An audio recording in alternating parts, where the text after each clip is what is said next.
Let me guess. Now the offense is fine, and the defense got problems. But we 4-0. We is 4-0. And AJ Brown randomly just got drug tested.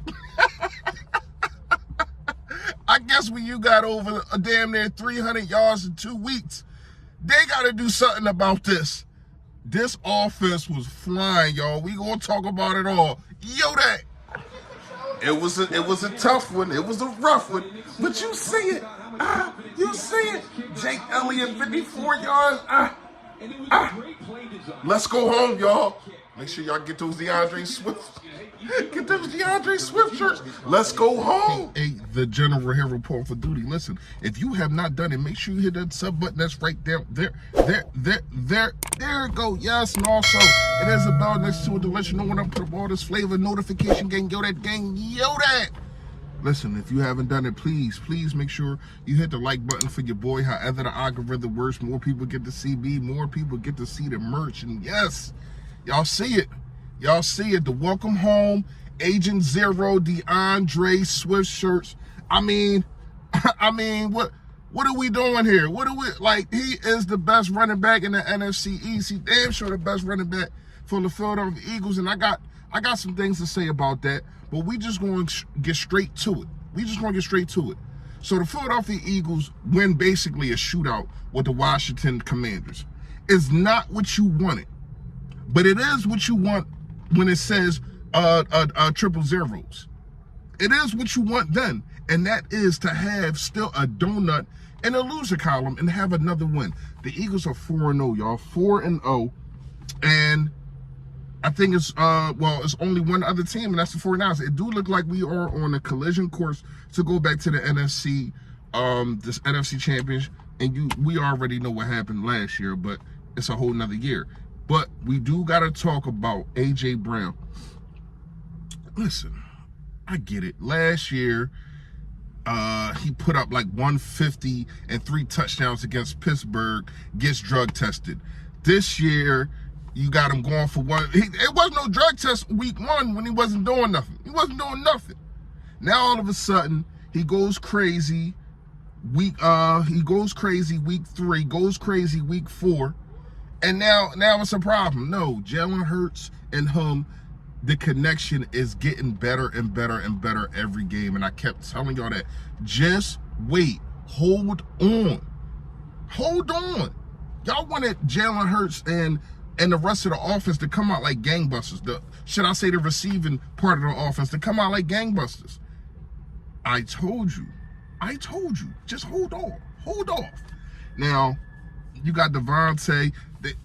They started getting everybody involved in the passing game. You got Devontae Smith over 60 yards. AJ Brown, I forgot what he had.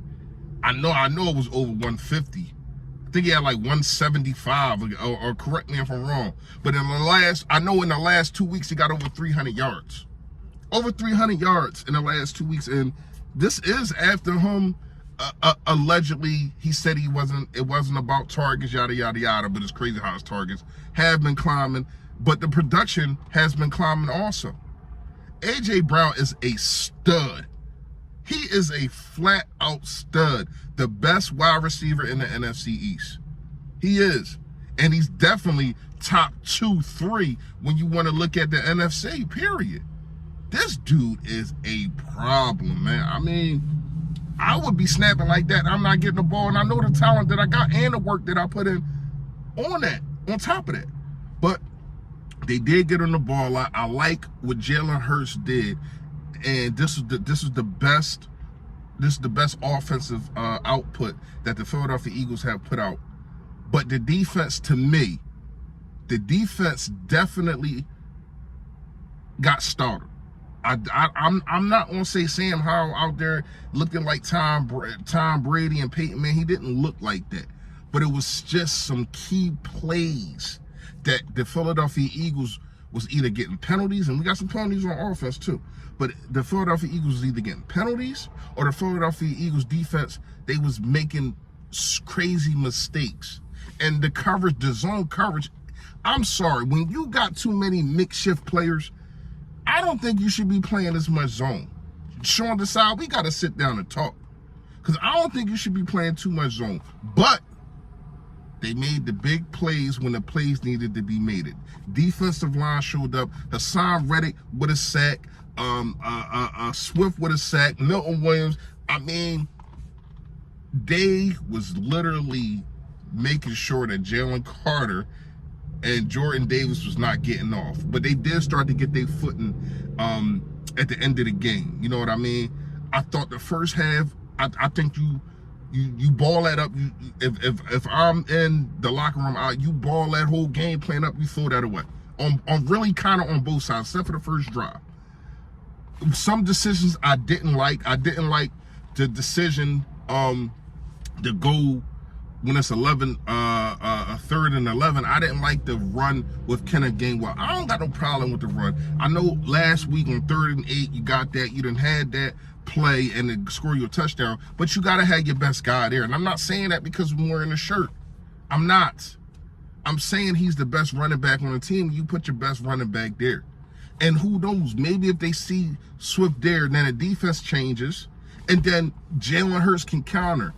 What I will, now that I talk about countering things, what I will want to say, that adjustment that Jalen Hurts made, it's still some miscommunications. Still some miscues. But once again, here's what I'm going to tell you. Everything that is a problem is fixable. Everything that we talking about that we don't like is fixable. The penalties are fixable. The defensive zones are fixable. This team is only going to get better. I told you about Miami last week. I said they hit the ceiling. They hit their head on the ceiling. They came back down to earth. The Bills put boots and foots all on them. Boots and foots. I'm sorry. Hands and feet. Hands and feet all on them. I told y'all. Just wait. Just wait. It is a long, long season. And the Philadelphia Eagles are still undefeated. Nasty work. Shout out to Jalen Hurts, man.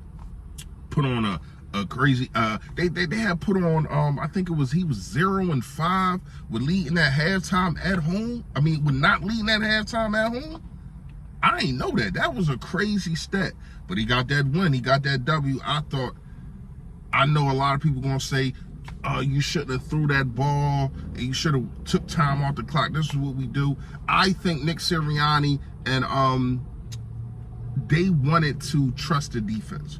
Let's score and let's put them away. I thought that they felt as though that they was getting pressure, but once again, it was some stupid things that was done.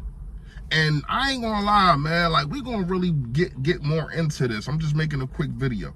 I ain't gonna lie, I ain't like the refs on both sides. The refs was horrible. The refs was horrible. They really was. That phantom pass interference on Darius Slay, a Bradbury hold, I ain't like neither one of them. Linebackers. What I tell y'all in the pregame? Linebackers. What I tell y'all? I love what Morrow brings to the table. I love Nakobe Dean, man, but it just looked like this dude, Morrow, he ready. He ready for the big stage. He ready. Cunningham, they ready. These dudes, the cohesiveness that they got together is crazy. And I don't know even if Nakobe Dean comes back that you break that up, what they got going on.